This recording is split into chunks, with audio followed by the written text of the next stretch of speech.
우리 교육자들 수련회 하면서 저 부산에서 한 대형 교회를 방문해 보았습니다. 때마침 가던 날이 교회 여러 이제 프로그램들을 돌아가던 그런 모임이 있던 날이었어요. 그래서 보니까 구역 권찰들 지도자들이 모여서 이렇게 모임도 하고 있는 모습을 제가 예배당에서 봤습니다. 참 얼마나 많은 사람들이 뜨겁게 찬양하고 열정적으로 하는지요. 교회만 원래 몇만 명이 예배드린다 하니 그분들만 모였는데도 수천 명이 모여서 예배를 그렇게 구역 권찰을 하면서 뜨겁게 찬양하고 그렇게 그냥 열정적으로 하시는 거예요. 그 모습을 뒤로하고 교회 이제 곳곳을 둘러봤어요. 카페도 있고 또 모임하는 데도 있고 여러 곳을 둘러봤는데 가는 곳마다 열심히 그렇게 주의를 준비하시는데 그 열정이 얼마나 뜨겁게 느껴지든지요. 저렇게 주의를 위하여서 모임을 하고 기도도 하고 있고 저렇게 준비를 하는구나. 그 모습을 보면서 참 마음에 많은 감동을 받고 돌아왔습니다. 그 모습 보면서 생각이 참 많아졌어요. 어떻게 하면 우리 교회도 저렇게 부흥할 수 있을까? 어떻게 하면 우리 교회도 부흥할 수 있을까? 부흥의 역사를 어떻게 나아가야 될까? 여러분, 교회 중에 부흥하지 않기를 원하는 교회 있겠습니까? 많은 교회들이 부흥했으면 하는 바람들은 다 가지고 있어요. 그러나 진정으로 부흥하는 교회는 몇 군데가 없다라는 거지요. 근데 전 여기서 하나 생각을 해보았습니다. 그런데 부흥이라는 게 뭘까 과연? 뭐가 부흥하는 걸까? 여러분, 일반적으로 우리는 무엇을 부흥이라 생각합니까? 사람이 많으면 부흥이라고 생각을 해요. 또 교회 건물이 크면 부흥이라고 생각을 해요. 그러나 여러분, 성경은 이 두 가지만 가지고는 결코 부흥이라 얘기하지 않습니다. 부흥의 결과일 수는 있어요. 하지만 그것만이 부흥은 아니라는 겁니다. 성경에서 말하는 부흥의 모습을 가졌던 모습은 특별히 초대교회입니다. 초대교회는 지금처럼 교인들이 없었기에 한 사람, 두 사람 전도해서 그 사람들이 모여서 교회를 이루어 갔는데 한 번에는 수천 명씩이 회개에 돌아오기도 했고 수많은 사람들이 물밀듯이 회개하고 돌아왔던 게 초대교회의 모습이에요.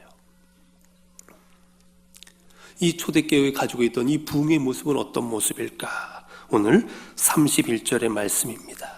보면 그리하여 온 유대와 갈릴리와 사마리아 교회가 평안하여 든든히 서가고 주를 경외함과 성령님의 위로로 진행하여 수가 더 많아지니라. 여러분, 부흥의 첫 모습이 뭡니까? 교회가 평안하였다. 여러분, 부흥한 교회는요, 평안한 거예요.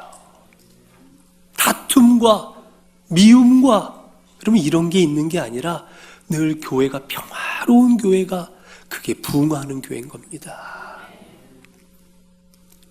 여러분, 이 평안하였단 말이 어떤 뜻이냐면 평화롭다, 일치하다, 화합하다라는 뜻이에요. 여러분, 부흥하는 교회가 되려면 우리가 마음이 하나가 되어야 됩니다. 서로 일치해야 됩니다. 이해도 해주어야 됩니다. 이처럼 교회가 평안할 때 여러분, 교회가 교회가 부흥해 나갈 수가 있는 거예요. 또 성경 뭐랍니까? 든든히 서갔다. 든든히 서갔다. 여러분, 이 든든하다는 말을 이 말을 원어로 이렇게 해석하다 보면 이 말 뜻 안에 어떤 게 있냐면요, 격려하다라는 뜻이 있어요. 격려하다, 칭찬하다. 우리 옆에 분 한번 보고 인사해 볼까요?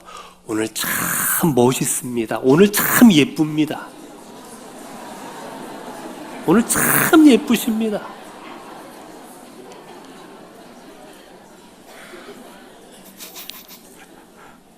여러분, 격려하는 교회가 든든한 거예요. 옆에 사람 보고 꼼꼼히 쳐다보고 오늘 화장이 좀 뜬 것 같아. 오늘 아이라인이 조금 안 맞아. 여러분 그런 걸 보는 게 아니라 오늘 참 은혜스러워 보입니다. 오늘 참 멋있어 보입니다. 오늘 참 얼굴이 정말 하나님 얼굴처럼 빛나 보입니다. 여러분 서로 이렇게 칭찬해 줄 때 그 교회가 든든히 서가는 거예요. 오늘 하루 동안만이라도, 오늘 주일 이 하루만이라도 우리 성도님들 오늘 격려해 주세요. 오늘 예배 끝나고 나면 찬양대 격려하세요. 와, 찬양 정말 좋았다고. 어떻게 그렇게 은혜스럽게 찬양들을 하시느냐고. 여러분 찬양대가 이 찬양하기 위해서 이 시간만 섭니까? 찬양 전에 연습해요. 이 찬양 끝나고 또 연습해요. 그렇게 해서 찬양대 서는 거예요. 얼마나 열심히 해요. 격려해 주셔야지요. 야, 튀었다. 오늘 안 맞았다. 여러분 그런 거 하지 마세요. 은혜스럽다. 전 농담이 아니고요. 사실 제가 이전에 부목사 하면서 얼마나 찬양대 많이 들었겠어요. 제가 있던 교회는요, 국립합창단, 우리나라에서 제일 훌륭하다는 국립합창단 상임 지휘자가 와서 지휘도 했어요. 지금도 지휘하고 계세요. 솔리스트만 5-6명이 넘어요. 그런데 죄송하지만 저는 제가 들었던 찬양 중에 우리 교회 찬양대가 하는 찬양이 제일 은혜스럽습니다. 그냥 드리는 말씀 아니에요. 목사 강단에서 거짓말하면 어떻게 되겠어요? 여러분 격려해 주세요. 이따 식사하시고 나면 식당 가셔서 잘 먹었다고, 오늘 먹은 밥이 내 생에 먹어본 밥 중에 제일 맛있었다고 칭찬해 주세요. 그럴 때 교회가 든든히 되는 거예요. 왜 짜냐, 왜 싱겁냐, 왜 반찬은 맨날 이거 나오냐, 김치가 시다, 여러분 그건 집에 가서 하세요. 집에 가서 하셔도 안 돼요. 집에 가서 하셔도 안 돼요. 그거는 혼자 마음으로 삭히세요. 혼자 삭히세요. 정 말 안 하고 못 살겠으면 하나님한테 하세요. 기도 시간에. 하나님, 오늘 짜서 죽는 줄 알았습니다. 제가. 그리고 또 부흥하는 교회는 어떤 교회예요? 주를 경외하였다. 여러분, 경외하다는 말은요, 중심적인 게 뭐냐면 두려워하다는 얘기예요. 두려워하다. 하나님을 두려워하는 사람이 신앙생활 잘하는 겁니다. 하나님이 내 곁에 계시고 그 주님이 나를 바라보고 계시고 내가 보는 거 주님이 보시고 내가 맛보고 있는 거 주님도 맛보시고 내가 듣는 거 주님도 다 듣고 계시고 내 마음에 생각하는 거 주님도 다 같이 생각해 주시고, 여러분 그럴 때 안 두렵습니까? 두렵지요. 내가 지금 악한 생각하고 있는데 주님이 내 생각 아신다면 얼마나 두렵습니까? 내가 남들이 들으면 안 되는 말을 하고 있는데 주님 들으시면 얼마나 무섭습니까? 내가 지금 보면 안 되는 것을 보고 있는데 주님이 같이 보신다면 어떻겠어요? 여러분 그렇기에 신앙생활 잘하는 분은 주님을 두려워할 줄 아는 사람이에요. 이런 성도들이 있는 교회가 부흥하는 겁니다. 그 다음에 성령님의 위로가 많았다. 위로가 있었다. 성령님의 위로는 뭐냐? 성령님이 우리 가운데 역사하셔서 우리의 마음을 위로하여 주시고 우리에게 권면하여 주셨다는 뜻입니다. 성령님이 우리 한 사람 한 사람 가운데 임하셔서 우리를 권면하시고 역사하여 주시고 주장하시는 그 교회가 부흥하는 교회예요. 성령님의 역사가 나타나지 않는 교회, 성령님의 은혜가 임하지 않는 교회는 결코 부흥할 수가 없는 겁니다. 그러자 어떻게 됩니까? 그 수가 점점 많아지니라. 그때 양쪽으로도 부흥했다라는 얘기예요.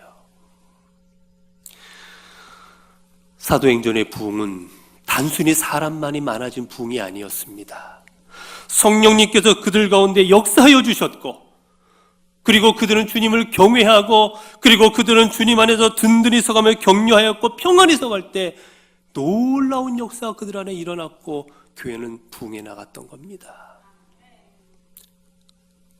사랑하는 성도 여러분, 우리 영포교회가 이런 교회 되기를 원합니다. 우리 올 한 해 이런 교회 함께 만들어가지 않으시렵니까?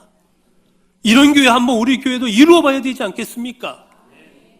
올 한 해 이 모습으로 부흥하는 교회 한번 여러분과 함께 만들어가는 한 해가 되시기를 바랍니다.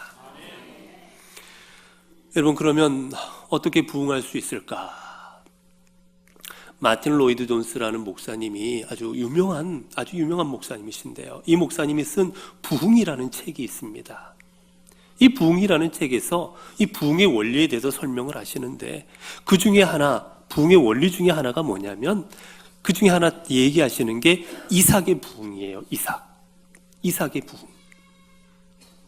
이삭이 가족들을 이끌고 블레셋의 그랄 지방으로 이주를 하게 됩니다. 여러분, 우리 가족들 그리고 우리 사람이 살아가는데 제일 시급한 게 뭘까요? 사람이 잠시도 안 하고는 못하는 게 뭡니까? 먹어야 되는 게 물이에요. 물. 음식은 며칠 굶을 수 있어요. 하지만 물은 굶을 수가 없는 거예요. 물을 먹어야 됩니다. 이삭이 제일 먼저 한 게 우물을 판 거예요. 그때 그 우물을, 어떤 우물을 파느냐? 아버지 아브라함이 팠던 우물을 다시 팝니다. 그리고 성경 그때의 모습을 이렇게 이야기합니다. 하나님께서 이삭에게 복을 주시사 그의 소산이 100배나 많아져요. 소출이 100배나 많아져요. 소와 양떼가 급격히 늘어나요. 종들이 많아집니다. 그래서 성경에 보면은 창대하여 부자가 되었더라. 하나님께서 그를 부자로 만들어주셔. 창대하게 만들어주십니다. 그러자 블레셋 사람들이 시기와 질투를 하게 돼요. 야, 너는 우리 지방 사람도 아닌데 여기 와서 돈 벌고 여기 와서 양떼가 늘고 소떼가 늘고 잘 먹고 잘 살아? 그리고서 그 우물을 다 메워버려요. 우물을 메워버리면 살 수 있습니까? 못 살잖아요. 그래서 골짜기로 가족들을 데리고 갑니다. 자, 그쪽에 가서 또 우물을 팝니다. 이때도 어떤 우물을 팠을까요? 아버지 아브라함의 우물을 팝니다. 이 장면 속에서 마틴 로이드 존스 목사님이 이야기합니다. 부흥의 원리는 여기에 있다. 아버지의 길을 따라가는 것이다. 믿음의 아버지, 믿음의 조상, 하나님께서 세워주신 이 믿음의 조상의 길을 따라가는 것, 그게 부흥의 원리다라는 거예요. 부흥의 원리는 다른 데 있는 게 아닙니다. 믿음의 조상들이 어떠한 삶을 살아갔는가, 믿음의 조상들이 주님 안에서 어떠한 모습을 지녔는가를 바라보고 그 길로 함께 나아가는 것, 그게 부흥의 원리인 겁니다. 우리 오늘 본문을 통해서 우리는 부흥의 길을 걸어갔던 한 인물의 이야기를 바라보려고 합니다. 오늘 본문에 나오는 한 사람의 이야기인데, 사도들이 회심 후 그는 이제 예루살렘에서 제자들과 그리고 예루살렘 성도들에게 자신의 모습을 보여주고, 그리고 그곳에서 인정받은 후에 더 많은 하나님의 사명을 감당하고자 했습니다. 예루살렘에서 인정을 받지 못하고 하나님의 종으로 쓰임받는다는 건 불가능한 일이었어요. 왜냐하면 예루살렘 교회에 예수님의 제자들이 다 있었기 때문이에요. 베드로를 포함하면 다 제자들이 거기 있었고 중심되는 사람들이 다 거기 있었기에, 거기서 야, 이 사람이 예수 믿는 사람이다 라고 인정을 받아야, 파송을 받아야 사명을 감당할 수 있고 사람들한테 인정받을 수 있었던 거예요.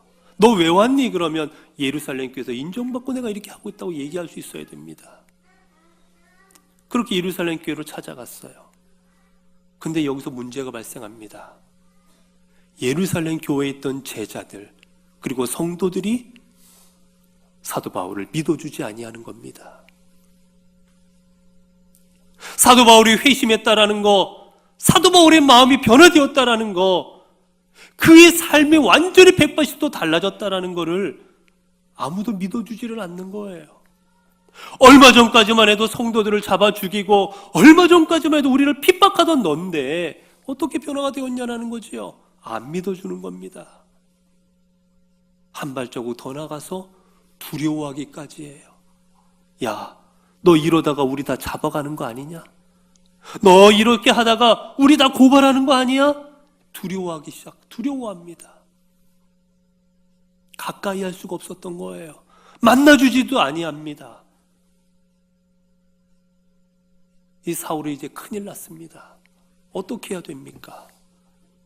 내가 쓰임 받으려면 이 첫 관문을 지나가야 되는데 어떻게 해야 됩니까?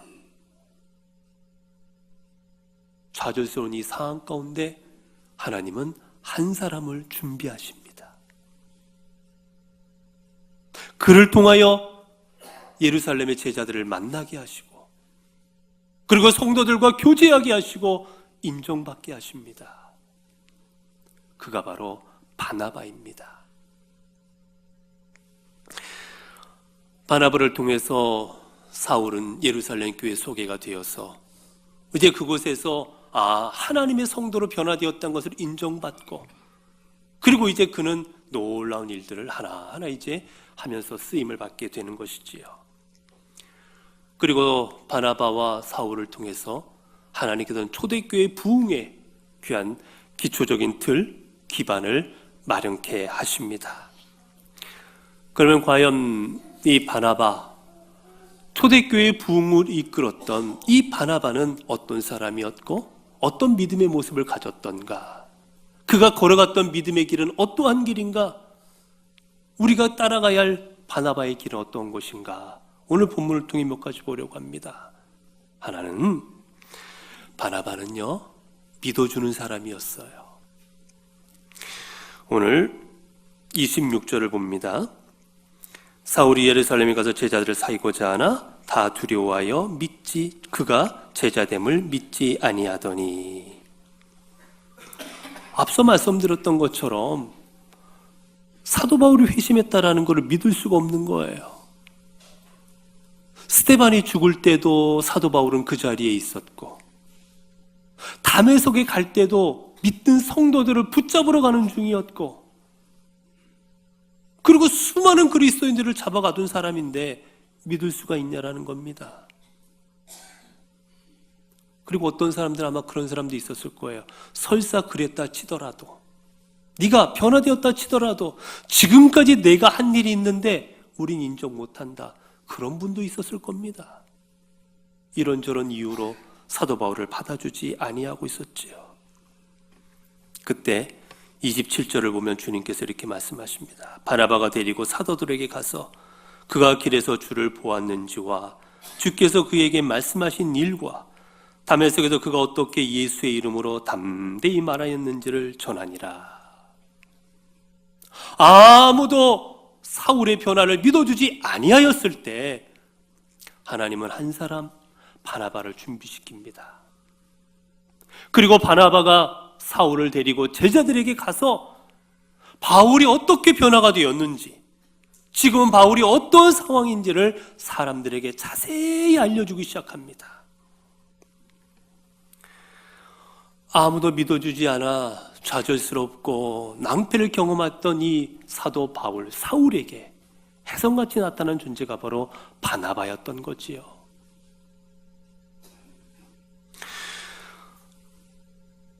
바나바는 어떤 사람이었기에 사울을 이곳에 가서 제자들에게 소개시켜 줄 수가 있었을까? 사도행전 4장 36절을 보면 바나바가 처음으로 성경에 등장합니다. 구볼에서 난 레위족 사람이 있으니 이름은 요셉이라. 사도들이 일컬어 바나바라. 번역하면 위로의 아들이니 그가 밭이 있음에 팔아 그 값을 가지고 사도들의 발 앞에 두니라. 여러분, 바나바 원래 이름은요 요셉입니다. 원래 이름이 바나바가 아니에요.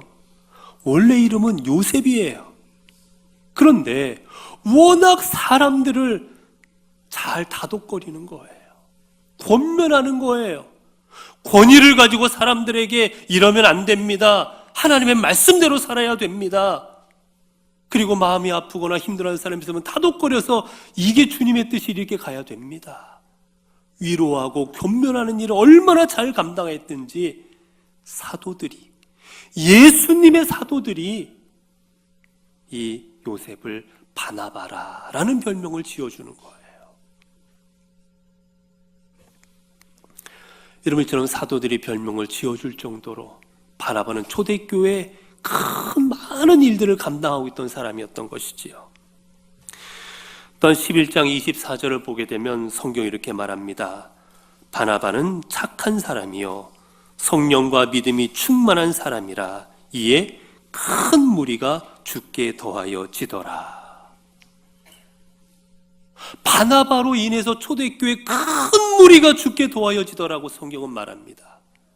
바나바가 얼마나 착했고 얼마나 성령과 믿음이 충만하였는지 이 바나바의 모습 속에서 바나바의 삶을 통해 많은 사람들이 교회로 왔다는 거예요. 착하다라는 말은 물론 성품이 좋다라는 말입니다. 그러나 한 걸음 더 나아가서는요, 훌륭한 사람이다라는 뜻이에요. 사람들이 바라보기에 바나바는 훌륭한 사람이었던 거예요. 믿지 않는 사람이 바라봐도 너무나도 훌륭한 사람입니다. 저런 분이 믿는 분이라면 나도 믿을 수 있겠다. 따라오는 거지요. 그리고 성령과 믿음이 충만한 사람이었어요. 여러분, 여기서 충만하다라는 말은 흘러서 넘쳐났다라는 뜻이에요. 얼마나 성령과 믿음이 충만하였는지 넘쳐날 정도로 성령으로 충만한 사람이었던 거지요. 그 모습을 보고 어떻게 사람들이 따르지 않을 수 있겠습니까? 수많은 사람들이 이 바나바를 따랐습니다. 이처럼 수많은 사람들에게 인정받던 바나바, 그 바나바가 사울을 데려가니 제자들이 안 믿을 수가 없었던 거예요. 딴 엄한 사람이 데려가서, 잘 모르는 사람이 데려가서 변화된 거 맞습니다 라고 얘기해요. 어떻게 믿겠어요? 둘이 뭐 짝짝꿍하고 둘이 입 맞추면 끝난 건데 못 믿잖아요. 그러나 바나바처럼 교회에서 큰 일꾼이요, 모든 사람에게 존경받는 삶을 살아갔던 그가 데리고 오자 사람들은 믿었던 겁니다. 그래, 다른 사람도 아닌 바나바가 데리고 왔는데 바나바가 추천하는 사람이라면 맞는 얘기일 거다. 그리고 바울을 믿어주는 겁니다. 그러자 어떻게 됩니까? 28절에 보면 사울이 제자들과 함께 있어 예루살렘에 출입하며, 자유스럽게 예루살렘에 들어와서 제자들도 만나고 함께 교제도 하고 함께 믿음도 나누고 이제 똑같이 성도로 살아가는 거예요. 그 역할을 누가 감당해 줍니까? 바나바가 감당해 주는 거예요. 여러분, 바나바는 믿어주는 사람이었어요.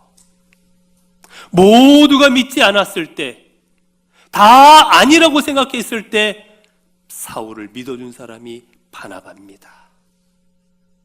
그리고 그 믿음을 통해서 위대한 사도 바울이 탄생하게 되는 겁니다.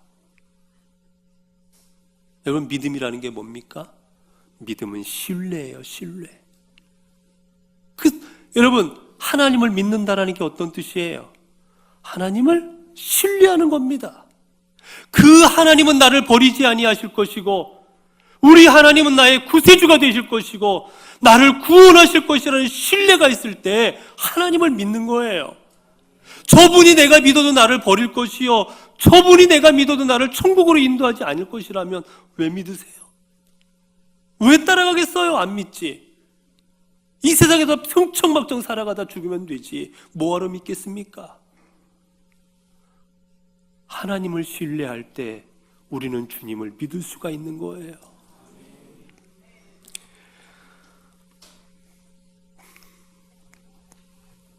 초대교회가 부흥했던 그 기초에는 바로 이 신뢰 믿음이 있었던 겁니다. 일본의 세계적인 경제학자 프랜시스 후쿠야마라는 사람이 있어요. 이 사람은 존스 홉킨스 대학의 교수입니다. 이분이 책을 몇 가지 써서 아주 유명해졌는데 역사의 종말이라는 책도 썼고, 그 다음에 근래에는 이분이 쓴 책이 트러스트, 믿다, 믿음이라는 이 신뢰, 우리말로 아마 신뢰가 더 맞을 겁니다. 이 책을 써서 또한 많은 사람들에게 알려졌어요. 아주 유명한 사람입니다. 이분이 글을 하나 썼는데, 이 트러스트라는 글을 썼는데, 이 책에서 한국이 나와요. 한국이 뭐라고 말하는지 아십니까? 한국은 미안하지만 선진국이 못 될 것이다. 선진국 문턱에서 좌절하고 말 것이다 라고 예언을 해요. 이분이 우리랑 관계가, 일본하고 관계가 안 좋듯 안 좋아서 우리를 그렇게 악담한 것인가? 아닙니다. 이분이 그래서 그렇게, 왜 그러냐? 한국은 신뢰도가 낮다. 선진국과 후진국의 차이는 다른 게 아니다. 신뢰다. 서로 얼마나 신뢰하는지, 그 신뢰에 따라서 선진국이 될 수도 있고 후진국이 될 수도 있는 거다. 어느 정도까지는 신뢰가 없어도 발전할 수 있겠지만 선진국까지 들어갈 때는 가장 중요한 것은 바로 신뢰다라고 이야기를 해요. 한번 생각해 보세요. 그렇지 않아요? 여러분, 미국에 갈 때, 입국할 때 미국 사람들이 입국할 때 입국 심사할 때 잘 안 해준다고 몇 달러짜리 10달러짜리 꾹 찔러주면 들어가라 하고, 가방 배낭 검사하려고 그래가지고 1달러 내주면 그냥 가라고 패스시켜주고 그렇게 합니까? 유럽 갈 때 그렇게 하세요? 큰일 나죠. 신뢰관계가 있는 거예요.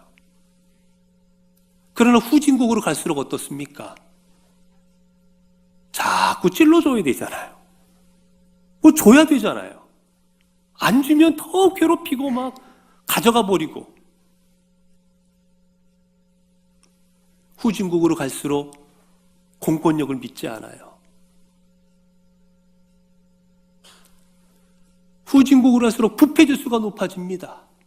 신뢰에 따라서 일을 하는 게 아니라 얼마나 뇌물을 주고 이런 거에 따라서 일이 되는 거예요. 결국 말합니다. 한 국가의 경쟁력은 바로 신뢰 수준에 따라서 결정이 된다. 2007년에 세계은행의 보고서에 따르면 여기서도 마찬가지 이야기합니다. 한 나라의 부는 법 질서와 그리고 신뢰와 지식 경쟁력에서 비롯된다. 여러분, 한 나라의 경쟁력은 그 중에 중요한 요소가 신뢰인 거예요. 여러분, 결국 신뢰하는 민족, 신뢰가 있는 민족, 신뢰가 있는 공동체, 신뢰가 있는 그 모임이 부흥하고 발전할 수가 있다는 거죠.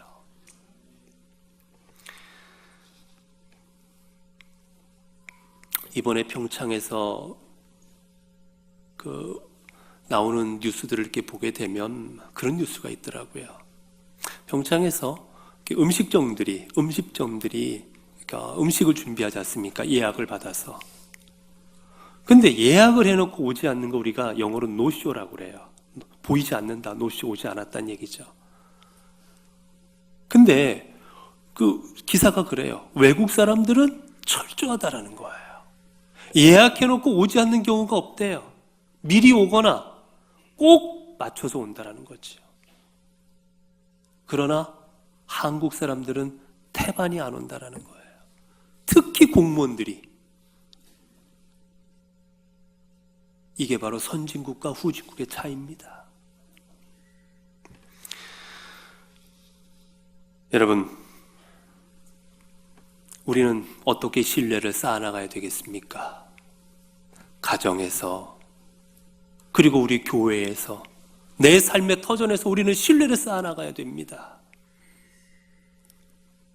여러분, 근데 이 신뢰한다라는 것, 내가 누군가를 믿어준다라는 것, 내가 하려고 할 때는 불가능합니다. 내가 누군가를 믿어준다라는 것은 그 중심에 하나님이 계셔야 되는 거예요. 여러분은 어떻게 바나바가 어떻게 사울을 믿습니까? 저 인간이 무슨 생각하고 있는 줄 알고, 저 사람 속에 무엇이 들어가 있는 줄 알고 함부로 사울을 믿어줍니까? 만약이라도 사울을 믿어줘서 데려갔는데 혹 마음이 변해봐요. 저 예루살렘의 온 사도들을 다 잡아갈 것인데, 그러면 예루살렘 교회는 풍비박산이 날 것인데 어떡합니까? 어떻게 믿어주는 거예요, 사람을? 중심에는 하나님이 계십니다. 이 사울을 변화시킨 거는 하나님이 변화시켰다라는 확신이 있었기 때문이에요. 이 사람이 잠시 변화된 것이 아니라 하나님께서 놀라운 뜻을 가지고 사울을 변화시키셨다. 이 모든 상황은 하나님의 뜻이다. 이 확신이 있었기에 사울을 신뢰한 겁니다. 우리가 누군가를 믿어주려면 중심에 하나님이 계셔야 됩니다. 우리가 구역장을 신뢰하려면 하나님께서 우리 구역장님을 세워주신 것이다. 우리 장로님들, 하나님께서 우리 교회를 이끌어가라고 장로님들을 세워주신 것이다. 교회를 위하여 기도하고 교회를 위하여 헌신하라고 우리 권사님들을 세워주신 것이다. 그 확신, 하나님이 세우셨다는 확신. 이 가정을 이끌어가라고 내 남편을 하나님께서 세워주셨고, 이 가정을 위하여 내 아내를 세워주셨고, 그 확신이 있을 때 남편은 아내를 신뢰하고 아내는 남편을 신뢰할 수가 있는 겁니다. 이 신뢰관계가 깨지면 여러분 아무것도 될 수가 없는 거예요. 교회에서도 가정에서도 서로가 서로를 믿지 못한다면 어떻게 살아갑니까? 제가 섬기던 교회 원로 목사님이 계셨어요. 이 원로 목사님이 주례할 때마다 꼭 하는 이야기가 계셨어요. 주례하면 우리 신랑 신부가 있지 않습니까? 이렇게 똑 놓고 하시는 얘기가 하나 있었어요. 여자분한테 남편 핸드폰 보지 마. 이 인간 어디 갔다 왔나? 누구랑 통화했나? 문자 메시지 이상한 거 없나? 카톡 열어보고, 남편 씻으러 갈 때 얼른 열어가지고 막 비번 알아가지고 열어보고. 절대 그런 짓 하지 말라고. 남편이 늦게 오면 일 있어 늦게 왔겠지. 문자를 주고받으면 누군가 필요하니까 하겠지라고 해야지. 그걸 못 믿어가지고 몰래 열어보고 그만 가지고 어떻게 살아갈 거냐고. 믿으라고. 열어보는 순간 끝난 거다.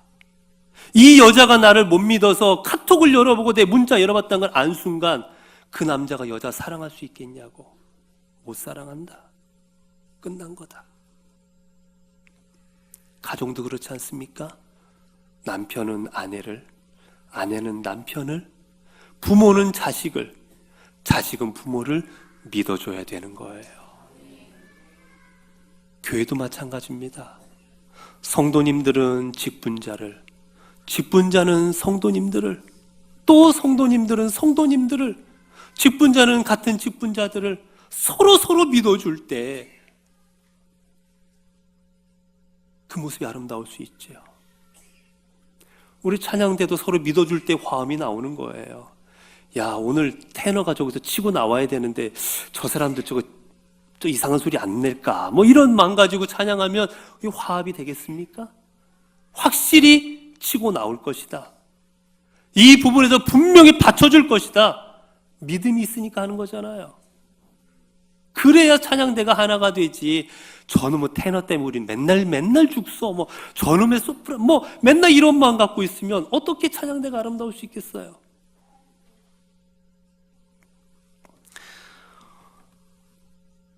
두 번째, 여러분, 이 바나바는 세워주는 사람이었습니다. 11장 25절에 보면 바나바가 사울을 찾으러 다소에 가서 만남에 안디옥에 데리고 와서 둘이 교회에서 1년간 모여 있어 큰 무리를 가르쳤고 제자들이 안디옥에서 비로소 그리스도인이라 일컬음을 받게 되었더라.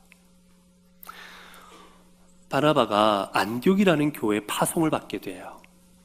가서 사람들을 가르치고 쉽게 말하면 목회자 역할을 감당하라고 보낸 겁니다.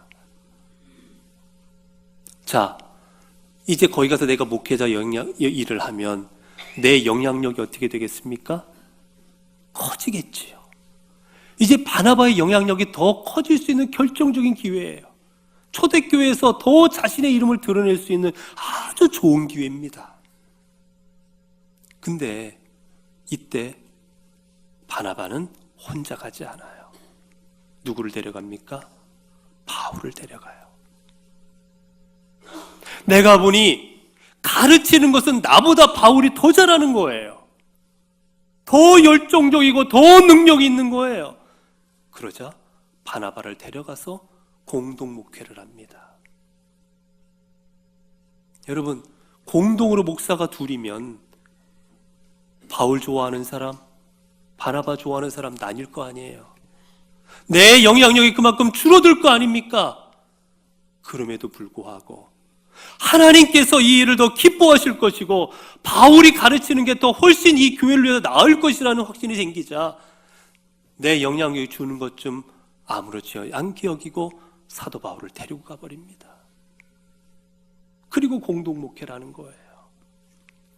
여러분, 바나바는 다른 사람을 세워줄 줄 아는 사람이었어요.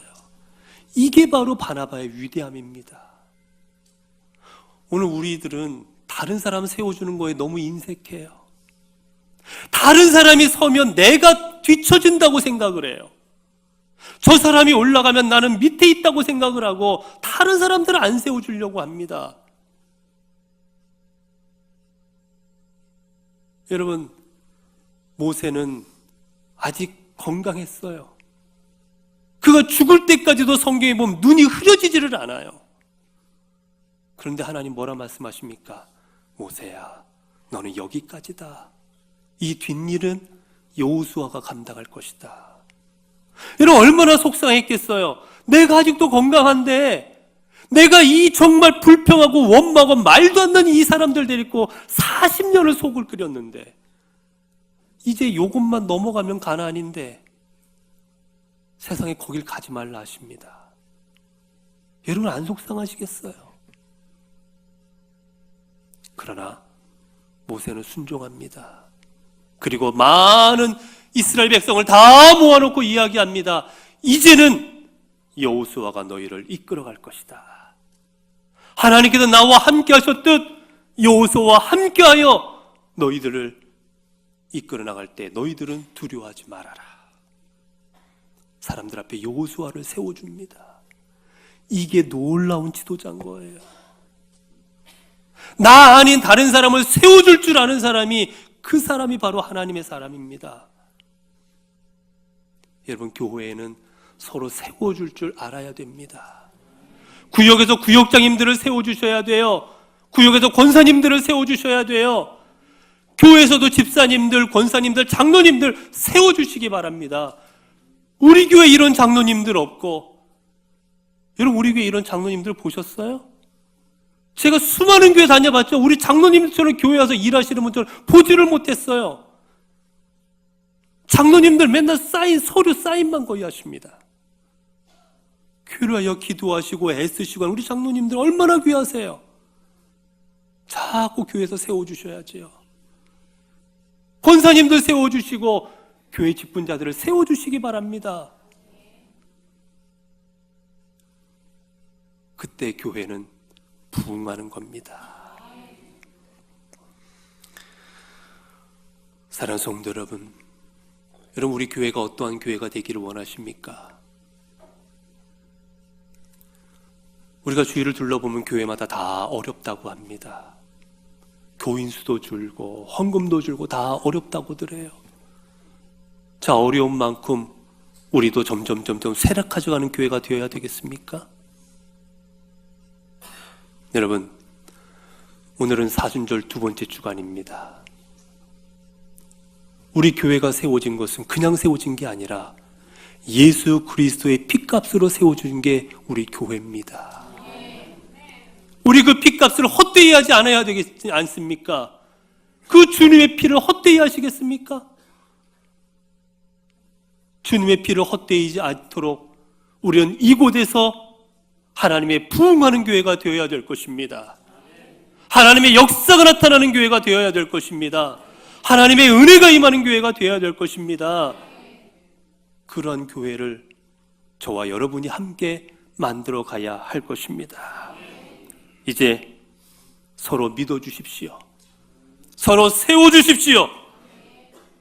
바나바처럼 세워주고 믿어주는 이 바나바와 같은 성도들이 교회 안에 넘쳐날 때 우리 교회는 하나님의 놀라운 부흥의 역사가 일어나게 될 것입니다. 기도하겠습니다.